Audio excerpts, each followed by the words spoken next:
ناظرین، تذکرہ کریں مال مفت دل بے رحم وفاقی دارالحکومت میں غیر ملکی امداد سے بننے والا وبائی امراض کا ہسپتال تکمیل کے 2.5 سال بعد ہی اجڑ گیا۔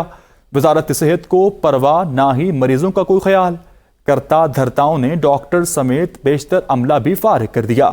وارڈز اور لیبارٹری سمیت ہسپتال کی مشین کو زنگ کھانے لگا، کوئی ذمہ دار نہیں۔ دیکھتے ہیں اسلام آباد سے ندیم چودھری کی یہ رپورٹ۔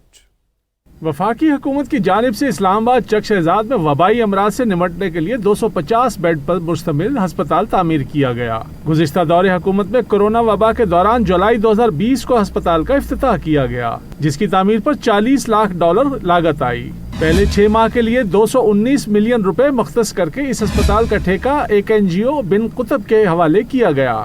دسمبر 2020 کو NGO سے معاہدہ ختم کیا گیا۔ انتظام NDMA نے سنبھالا اور اگلے 3 ماہ کے لیے 197 ملین روپے پھر مختص کیے گئے۔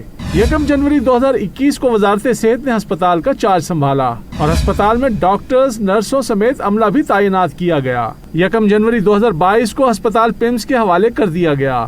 ذرائع کے مطابق ہسپتال کے مالی اور انتظامی امور میں بددیانتی کے باعث ہسپتال اجڑ کر رہ گیا۔ پیمز انتظامیہ نے چارج سنبھالتے ہی ہسپتال پر ہاتھ صاف کیا۔ ڈائریکٹر HR سمیت 88 ملازمین کو نوکری سے نکال دیا گیا، جبکہ انتظامیہ کے رویہ سے تنگ 2 کنسلٹنٹس اور 8 لیڈی ڈاکٹرز نے بھی استعفیٰ دے دیا۔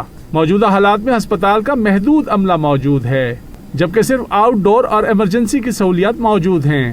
ہسپتال میں 65 ICU وینٹیلیٹر اور 101 بغیر ماسک وینٹیلیٹر سمیت قیمتی مشینری گل سڑ رہی ہے۔ یاد رہے، وفاقی دارالحکومت کے ہسپتالوں میں وینٹیلیٹرز کی سہولیات نہایت محدود ہونے سے مریض زندگی موت کی کشمکش سے دوچار رہتے ہیں، جبکہ وبائی امراض کے ہسپتال میں قیمتی مشینری کو ضائع کیا جا رہا ہے۔